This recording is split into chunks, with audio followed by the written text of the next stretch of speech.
This Friday morning, I found myself in A&E at 9 o'clock having 4 stitches put in my sliced open index finger on my dominant hand. So the last 4 days have been immense fun, realising just how much I need that index finger and how much I've not been able to do because of these stitches. Now, the reason I'm telling you this is because when it happened right after a conversation that I'd been having with my best friend and fellow coach about old stories that I'd heard playing out in my mind again. And those stories sound something like, there's always so much to do, I've never got enough time, I feel so rushed. And at the same time, telling myself I'm not doing enough, I'm not taking enough action. And she responded with, Louise, you are still grieving. You're still processing the trauma of the last 6 to 9 months. Have you thought about just giving yourself the grace and the space and the time to do that healing? And literally within 30 minutes, I'm rushing up to A&E with this profusely bleeding finger, which has forced me to stop doing a lot of things that I would normally have done. So it got me to thinking about injury and illness, and I want to invite you today to join me in a conversation about whether sometimes injury and illness can actually be your body speaking to you and trying to give you a message. So if you're ready, let's dive straight in. Now, before we continue today, I'm going to make the assumption that you do have some knowledge or prior understanding of the intricate dance is always at play between the body and the mind. I'm sure that you can remember a time when you felt really nervous about something. You had that sensation of the jelly belly and the dry mouth. And I'm pretty sure you can also remember a time when you felt really excited about something and you had the butterflies and you had the racing heart and you just felt giddy with excitement literally all throughout your body. Now, Tony Robbins explains this quite well when he says, we don't really just feel emotions, we do emotions. And by that, what he means is that there is, as you feel an emotion, as you experience an emotion, there is a physiological and physical change within you that represents that. We call that a state of being. And so Tony Robbins explains how we learn how to do sadness and we learn how to do depression and we learn how to do anxiety. And I'll talk a little bit more about that when we talk about cellular memory in a second. So I want you to think about that. I'd also like to just kind of put the picture in your mind as well, is that when we come to emotions, whilst we might name them as grief or joy or sadness or passion, love and all that, there is no black and white when it comes to that. The emotions are like a spectrum, and the limitations of the English language means that we just bucket them into things that we can all understand them universally, but we all experience them completely uniquely. So how I experience happiness or anxiety or depression, both the way that I feel it, the way that I describe it, and the way that it shifts my physiology and my psychology and my physical presence, is going to be very, very different to yours. And this can cause problems with the communication, and we're going to talk about that in the next episode. So let's just go back to, just confirming that an emotion isn't just something that we feel, it's something that we do, and there is an associated state. Now, Joe Dispenza goes on to talk about, if we have a negative thought, we make chemicals that actually make us feel exactly the way that we are thinking. So the way that we think is the way that we feel, and the way that we feel is the way that we think. Now, I went into great detail about this in the last podcast episode, so I'll be sure to put a link up in the comments, and make sure you go listen to that. It will make this episode land so much more deeply for you. But also, I'd like to invite you to head over to louisecartwright.com. I will also put a link in, because I've recently just launched my free course on yoga breathing. But because the breathing is so intrinsically linked to how we feel and how we behave, I've put additional resources in there to help you understand anchoring and state, and how you can start to use it for your betterment, if you like, your progression. So please make sure you go get that free course right away. Now, Joe Dispenza is also famous for explaining how we cannot create a new reality if we cannot think and therefore act outside of who we think we are. And again, I go into that in last week's episode.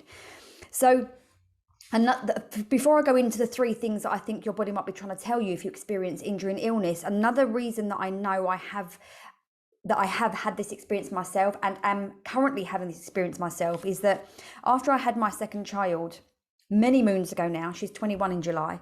I got diagnosed with something called post-viral fatigue syndrome. Never did any research on it back then. The doctor just said I had this thing, and I was like, okay, and that was it. There was never anything else. But having recently found myself experiencing at regular intervals the same symptoms, sort of getting very hot, getting very achy, getting very teary, all that kind of stuff. I'm like, oh, this is really interesting that I'm having these things regularly again at regular spurts. Like every maybe 6 to 8 weeks, I have a couple of days where I have these sensations again. And I have taught myself to carry on regardless. Just keep pushing through. Just keep taking action. Don't let it knock you down, because that's the stories that I've been told to believe. So it really got me thinking about, okay, there's bigger story. I think there's bigger stories at play here. And if there were 3 things that my body might be trying to tell me, could I share them with you and invite you to consider where the same thing might be happening to you? So the first thing that might happen out of the 3, the first thing that might happen is that you might be activating a remembered state. So just like I explained to you before about the post-viral fatigue syndrome, where I got that after having my daughter, going through quite a difficult period. Having children is a big, massive life change, and it can be quite traumatic and And then being able to look back now and recognize the trauma that's happened with the passing of my dad and the closing of my business and so many other things. And isn't it interesting that I'm finding myself experiencing the same physical symptoms? So I want you to think about, do you find yourself feeling the same sort of unwellness at regular intervals?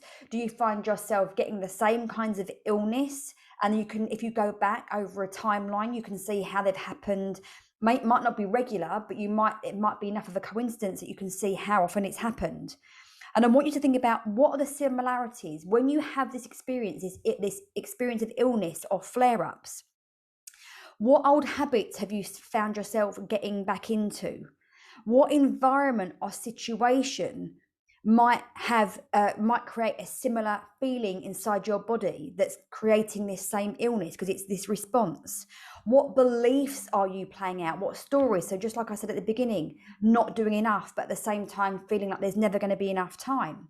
What beliefs might you be activating that's reminding your body that, oh, when this happens for you, you must feel this way, because it's anchored into a state. For those of you that know nothing about anchoring, let me just kind of briefly, how can I explain it to you?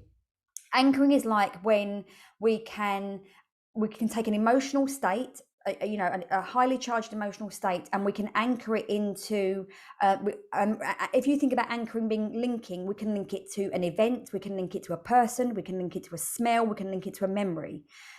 Another easy way to think about that is if most of you will be able to say, oh, somebody that they've got a particular smell, like maybe your grandma's house had a smell. Maybe somebody that you love wears an aftershave, and every time you smell the aftershave, you can immediately think of them. That's anchoring. And when we have, an event, that it could be traumatic, it could be amazing, it could be an experience, but we're anchored into lots of different states of being and emotions with that. And anchoring is an automatic thing that happens when we get triggered again. So this activating a remembered state, just like I explained how the last 6 to 8 months have been really traumatic, big events happening, and I'm just wondering whether it's activated states of when I had my second daughter and all these things happened and I had the fatigue syndrome, and now my body's remembered those states and it's putting me back in that place. So the body's message may be for you, like, what's not serving you, or who isn't serving you? What is something that you're doing in your life right now? Or is there somebody in your life, an experience or an event or something that's in your life right now that isn't serving you? And the response to making you ill is to make you stop. The other thing that you can do as if this becomes, you're aware that this happens for you or to you, is that could you give a new meaning? So what I mean by this is that when things happen the first time, when there is some element of trauma or some memory that isn't what we would call a positive memory, if that was some time ago and you gave it a specific meaning, you might not have that same meaning today, but your body doesn't know that. So way back when, 20 years ago, when I had summer and I had a really, really challenging couple of weeks, and I was suffering with depression anyway, and yada yada yada, my body reacted in that way. Now obviously I'm experiencing a different kind of trauma, losing my dad and closing my business, but my body doesn't know that I'm going to give it a different meaning. So what new meaning can I give this particular incident? I don't need to change the issue or the problem. I could be looking and trying to let my body know through the way that I choose to think and choose to feel and choose to converse with myself about this, to say, oh, I see how you recognize this as trauma, but you know what? This is just something that happens in life and I'm dealing with it and it's okay. I don't need to be kind of wiped out, but at the same time, recognize behaviors that I'm doing that are linking me back into that old behavior. So just keep carrying on, just do more, just work harder. So there's this play out between here about where can you give something new meaning to versus where can you see destructive, limiting beliefs and behaviors that need to stop, because if you keep doing it, you're going to keep activating that remembered state. Now, I would love right now to go into the conversation about cellular memory and body memory. It's a theory. I don't know much about it, but I did a quick bit of research. I remember hearing this a long time ago. And the theory being is that our memories aren't just stored in our brain. The memories are stored within every single cell of our body, meaning that our memories are holographic. So if you think about that in terms of when we activate them. So let's just say, for instance, you have been in a car accident. You're okay, but you've been in a car accident and you can hear the sounds of the crushing metal or people screaming or the screeching of tires, and you can smell maybe fire or burning rubber. All these memories, all these things that you can hear and literally activate at will. Now you're out and about and you hear a car crash, and all of a sudden all of these memories come rushing back to you at high speed, and it's like you're back in that place again. Now, if that doesn't just happen in your brain, if the memory is stored on a cellular level, every single cell in your body is revisiting that trauma, which is why it's so important that we understand that healing is this very holistic modality, and the power of not dealing with these other things that we're carrying around, because we're not just carrying it in our brain. And we want to keep ourselves healthy because that's what keeps us alive. That's what keeps us feeling vibrant and young and all of those other things. So probably a completely different episode, but just something for you to consider. And for those people that, think about, maybe you've been like me, I completely love the whole science stuff. And when we talk about memory of limbs, so phantom limb syndrome, where people have had limbs amputated and they can still feel itching in that limbs, or they feel like the limb is twitching. If you hear the stories about people that have had transplants, organ transplants, and they take on part of the personality of that person, not even knowing, okay? That is, if that doesn't lend itself to, proving the theory of cellular memory, I don't know what does. Anyway, I'm geeking out, I get it. So I'm leaving you with that one. How is your body telling you you're activating a remembered state? And what have you got to do differently, believe differently, or reframe to make this a healthier place for you to be? Now, the second message your body might be trying to tell you is that you have reached an upper limit. Now, the upper limit syndrome is something that Gay Hendricks talks about in his book, The Big Leap. And the easiest way for me to explain this to you is to just read an excerpt from the book. He says, each of us has an inner thermostat setting that determines how much love, success, and creativity we allow ourselves to enjoy. When we exceed our inner thermostat setting, we will often do something to sabotage ourselves, causing us to drop back into the old familiar zone where we feel secure. Now, once again, I talk about this in depth in last week's episode, so make sure you go get that. And the upper limit syndrome is a really effective but super unhelpful mechanism to keep us safe, because your body is wired from a reptilian point of view to stay safe, and anything that challenges that, anything where you try to create any kind of change in your life, is going to cause discomfort. Discomfort gets perceived as being unsafe, and your body has this myriad of ways to bring you back to where it thinks that you belong. I'll give you two personal examples. When I was about 12, I was ecstatic to get the part of playing Sandy in Greece in the school play. And I came down with tonsillitis on the day that I should have been on stage, and my stand-in had to do it for me. And let me tell you, I was miffed, right? But clearly I felt like I shouldn't have been on that stage. My twin sister, about 5 years ago, was in a space where she was in a job that she didn't particularly like. She was talking about leaving her job or getting made redundant. All these other things were happening, and she ruptured her Achilles, which meant she literally couldn't leave her house. Within a week of her being able to go back to work and everything, and the going to physio and getting everything fixed, she ruptured it again on the same side and ended up worse off than she was before. And she stayed in her house, I think it was for well over a year, because she couldn't drive anywhere, she couldn't walk on it. And so it kept her safe. She didn't have to go branch out into anything else because the injury allowed her to stay safely in her home. So whilst here I'm talking about injury and illness, so I want you to think about times when you've got to a limit. Maybe you've reached a limit and you're like, oh my giddy aunt, I can't believe I got here. And then something's happened that's brought you back down or made it harder to maintain that place where you found yourself at. Maybe it's even just thinking about setting yourself that goal and you get sick or you get injured. So just have a look. I've seen this, I can't tell you how many times with clients where they've gone to set the goal and then something happens that stops them or makes it harder for them to start taking action to reach that goal. And unless you have this awareness, it's really hard to believe that it's anything other than just a bit of bad luck. Other ways that this can show out are things like, you might cause relationship issues in your relationships. You might financially sabotage yourself. You might make bad decisions, anything to bring you back down underneath that expectation ceiling that you have unconsciously in your mind. So your body's message here is, this is unsafe. There is something about this thing that isn't right. This isn't who we are. This isn't what we shouldn't be doing. You might get ridiculed. You might get rejected. You might lose love. You might lose everything. Something about this doesn't feel good. Even though consciously this is amazing, your subconscious reptilian brain wants to bring you back underneath that thermostat. So your question then becomes, what's the new story that I have to write? And one of the easiest ways you can appease your mind is to say, let's just pretend this is a game. Let's just pretend, let's just imagine. And even just having that language can sometimes just soften it up a little bit. So your brain doesn't think you're actually going to go and do it.